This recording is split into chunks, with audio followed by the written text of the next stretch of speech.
বিশ্ব ক্রিকেটের সব রকম আপডেট পাওয়ার জন্য আমাদের চ্যানেলটিকে আজই সাবস্ক্রাইব করে রাখুন।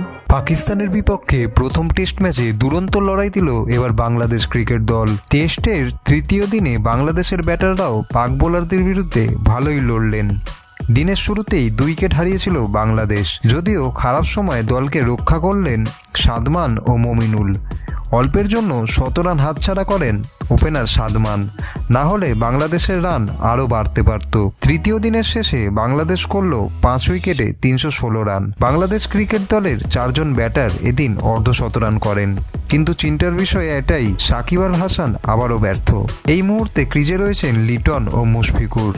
চতুর্থ দিনের শুরুতে যদি এই জুটি পাকিস্তানের বোলাররা না ফেলতে পারে তাহলে তাদের চাপ আরও বাড়বে, কারণ পিচ সময়ের সাথে সাথে ব্যাটিংয়ের জন্য আরও সহায়ক হয়ে উঠছে। ভিডিওটি ভালো লেগে থাকলে বাংলার ক্রিকেট চ্যানেলটিকে অবশ্যই সাবস্ক্রাইব করে দিন।